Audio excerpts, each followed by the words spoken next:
Welcome to another episode of People Pod. Imagine if you woke up tomorrow and discovered that the first moon landing actually happened 50 years earlier. Oh, wow. Yeah. And not by, a highly funded government agency, but by a couple of exiled farmers who just built a rocket in a barn. Right. Just some guys in a shed. Exactly. And that is essentially what happened with the European discovery of North America. Yeah. For centuries, one man got all the credit, the parades, the federal holidays, for discovering a continent that, let's be real, was already inhabited by millions of people. Very true. But even if you look strictly at the European claim to that discovery, Christopher Columbus was half a millennium late to the party. Yeah. 500 years is a staggering gap in the historical timeline. It's just massive. It really is. So the mission of our deep dive today is to separate the man who actually made that first footprint from the mythology that surrounded him for all those centuries. We are looking at Leif Erikson. Leif the Lucky. Right, the Norse explorer who set foot on continental North America around the year 1000 CE. And for a very long time, historians really didn't know what to do with him. Because the evidence is just so messy, right? Exactly. Our understanding relies on this collision of very different types of evidence. We have these ancient Norse sagas written down around 1200 CE, which often completely conflict with one another. Which is always helpful for historians. Oh, yeah, a dream. But then we have this groundbreaking 1960s archaeological science that just flips the entire narrative on its head. So if you are out there picturing a grand royal fleet funded by a king sailing into the unknown with compasses and noble scientific curiosity, you need to wipe that from your mind entirely. Throw that image away. Think less Christopher Columbus and more like mafia family on the run. That is a highly accurate way to put it. Because to understand how Leif Erikson ends up on the shores of North America, you have to look at a family tree that seemingly could not stop getting kicked out of places. No, they really couldn't. The harsh realities of Norse politics, all the blood feuds, and their specific legal system of exile, that directly fueled their westward expansion. So where does Leif's story actually begin? Well, Leif was born in the 970s, likely in Iceland, possibly near the Hakadalur Valley. But his family was only in Iceland because his grandfather, Thorvald Osvaldsson, was banished from Norway. Banished for what? Manslaughter, actually. Oh, okay. Wow. Yeah. Iceland was the frontier at the time. It was the place you went when you completely wore out your welcome back home. And Thorvald's son, Eric the Red, who is Leif's father, he inherits that exact same tendency for violent disputes. Right, so it runs in the family. It really does. Eric gets himself banished from Iceland, so he sails even further west in 986, and he founds the very first permanent Norse settlement in Greenland. So they're essentially just running out of map. Yeah, pretty much. They aren't sailing into the icy Atlantic to boldly chart the globe. They are just looking for a piece of real estate where they can be the masters of their own domain without, a giant target on their backs. That's exactly it. Survival and real estate. So Leif grows up on this family estate called Brattahlid in Greenland, and he's raised on the absolute edge of the known world. Right. He's there alongside his brothers, Thorstein and Thorvald, and his sister, Freydis, and he even has this trusted thrall, an enslaved person named Turkur. And they were close, right. Very.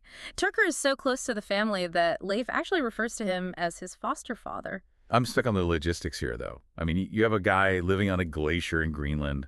How does he even know which direction to point a boat to find a totally new continent without just sailing blindly into the abyss? Well, the historical record actually fractures right on that precise question. We have to rely on two main literary sources written around 1200 CE. These are the sagas. Right, the saga of Eric the Red and the saga of the Greenlanders. And because these stories were passed down orally for 200 years before anyone put ink to parchment, they warped and shifted over generations. Naturally, it's a 200-year game of telephone. Exactly. So the saga of Eric the Red gives us what we might call the accidental tourist narrative. Okay, the accidental tourist. I like that. In this version, Leif travels east to Norway, spends time at the court of King Olaf Tryggvason, and he actually converts to Christianity. Oh, interesting. Yeah, and the king tasks him with returning to Greenland to convert the settlers there. But on that return voyage, his ship is caught in this massive storm, blown violently off course, and he washes up on a completely unknown, incredibly fertile shore. And the text mentions wild grapes, self-sown wheat, and maple trees, right? Yep, all of that. So he loads up his ship with all these exotic goods, somehow manages to navigate his way back to Greenland, and rescues a crew of shipwrecked sailors along the way. Which, I mean, that earns him the nickname Leif the Lucky. Right, he basically trips and falls onto a new continent while doing missionary work. That's wild.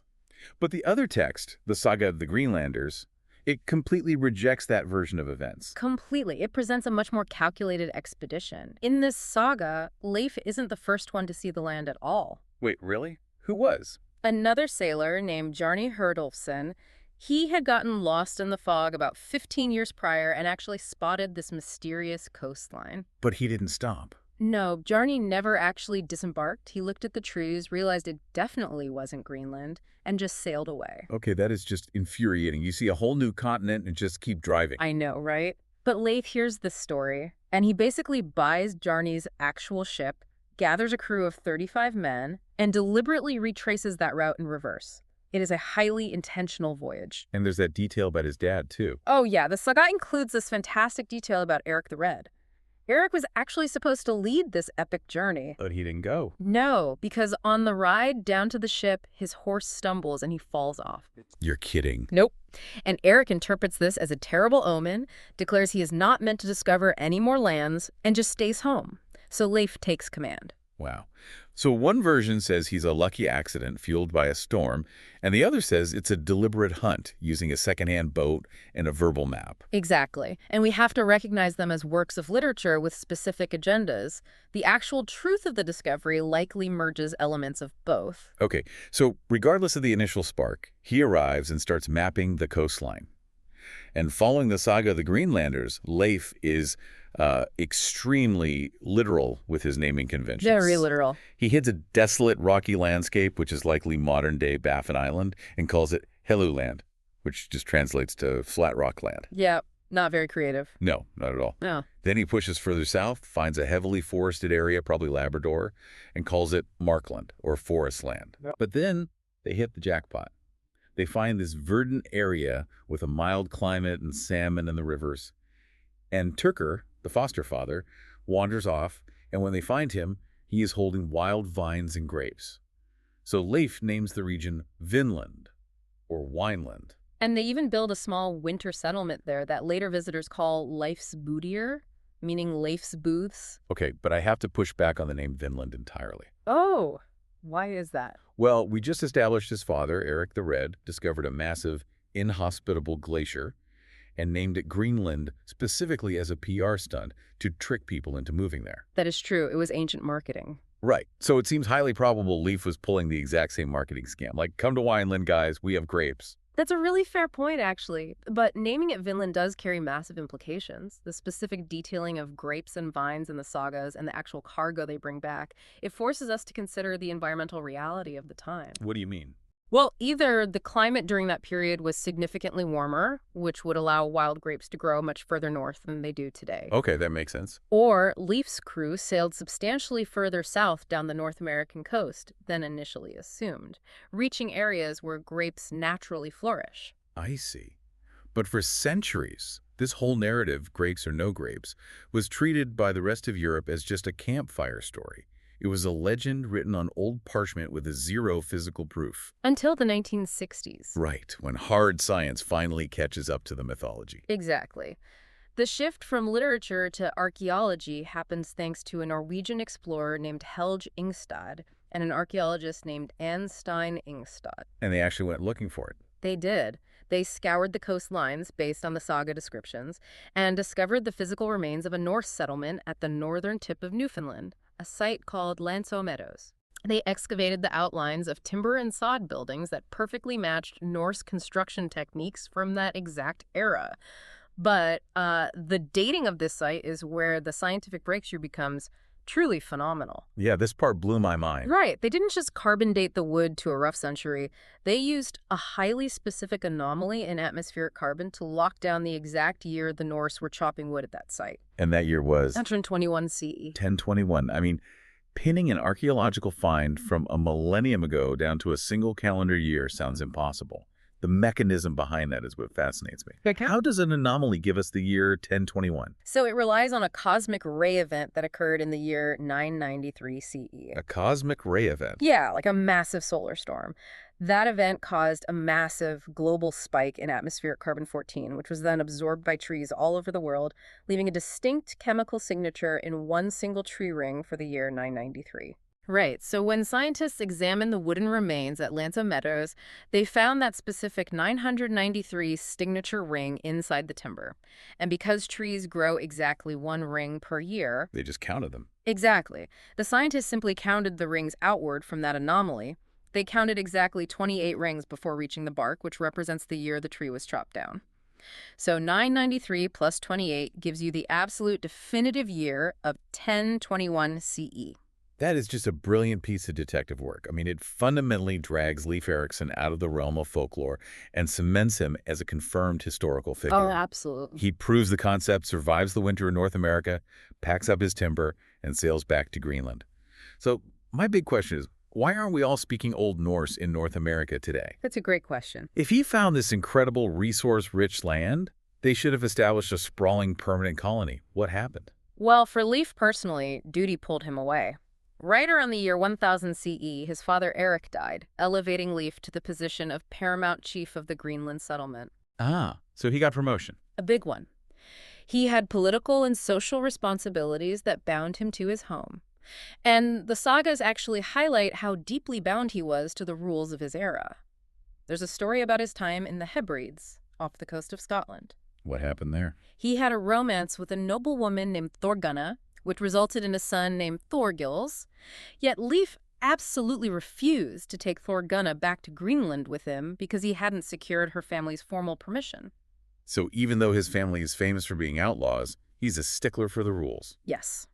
For a man descending from notorious outlaws, he showed a strict adherence to the social codes of his time. So he never returned to Vinland.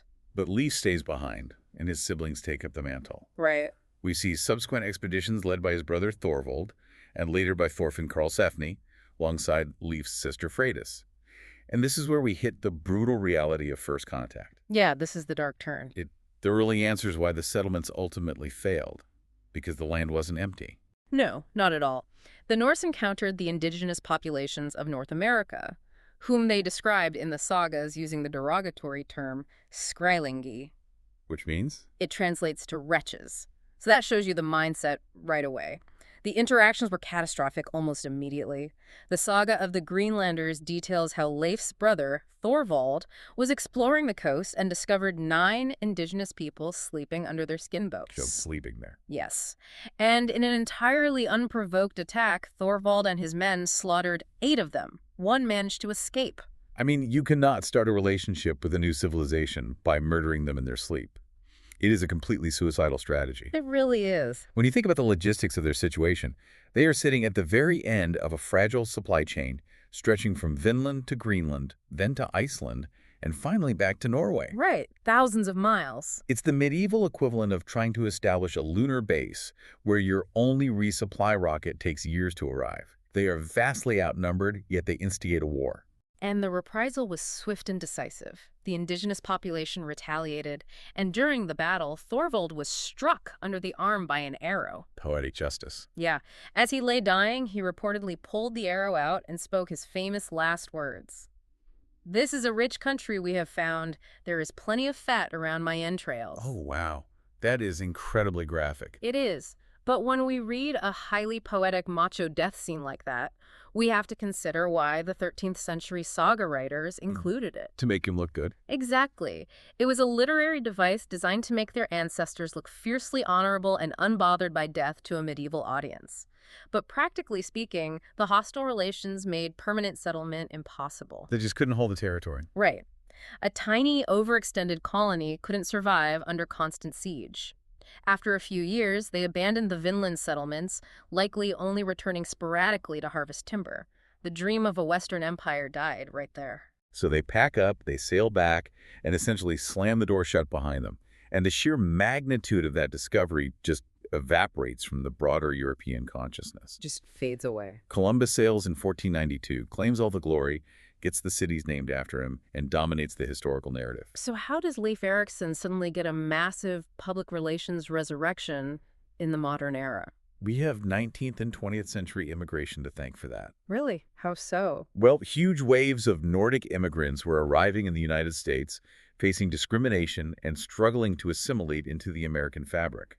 They looked into the historical record, found the sagas of Leif Erikson, and basically weaponized his story to build their own cultural identity. Ah, I see. They were essentially declaring to the established powers, we belong here. Our ancestors were the very first Europeans to set foot on this soil. And they went on an absolute statue-building spree to cement that narrative, didn't they? Oh, big time. You see the first Leif Erikson statue go up in Boston in 1887, then to Chicago, Milwaukee, Duluth. By 1925, this grassroots campaign reaches the highest level of government. Right. The president gets involved. Yeah, President Calvin Coolidge stands in front of 100,000 people at the Minnesota State Fair and officially recognizes Leif Erikson as the first European to discover America. Which was huge for them. But the crowning achievement of this PR campaign is Leif Erikson Day, observed on October 9th. And when you look into why that specific date was chosen, the irony is just astounding. It really is, because it has absolutely nothing to do with Leif Erikson's voyage. Nothing at all. No. The sagas merely mention that he landed in the fall. That's it. October 9th was actually selected because it marks the arrival of a ship called the Restoration. And what was that ship? It sailed into New York Harbor on October 9th, 1825. That ship carried the first organized party of Norwegian immigrants to America. So a monumental historical figure was granted a federal commemorative day, but the date was hijacked to celebrate a 19th century immigration milestone instead. Exactly. History is often shaped far more by the people remembering it than by the people who actually lived it. Man, think about what that means for our understanding of the past. Leif Erikson crosses the treacherous North Atlantic, maps a completely new continent, and his own people treat it somewhat casually. Yeah, like a side quest. Then it gets buried under the myth of Columbus, dismissed as a fairy tale for centuries, weaponized for modern political leverage, and finally vindicated by measuring cosmic radiation inside a piece of chopped wood. It's a wild ride, and it leaves us with one final, tantalizing what if from the historical record. Ooh, what's that? Well, knowledge of Vinland did actually circulate in medieval Europe. The chronicler Adam of Bremen wrote about it in the 1070s after speaking with the Danes. Okay. So it is highly probable that European seaports maintained these quiet rumors of a timber-rich land to the west for centuries. And Christopher Columbus himself claimed in a letter to have visited Iceland in the year 1477. Wait, 15 years before his famous voyage? Exactly. While sitting in those Icelandic ports, did he hear the old saga stories of a land to the west? It raises the very real possibility that Columbus didn't just sail blindly into the Atlantic hoping to hit Asia. He might have been chasing the ghost of Leif Erikson's Vinland. It's very possible. The idea that Columbus was just following a 500-year-old breadcrumb trail left by a Viking who got lost on a missionary trip, that is going to linger with me for a long time. It definitely changes how you look at the map. It really does. Well, thanks for listening to Poopable Pod. Keep tuning in for more stories worth knowing.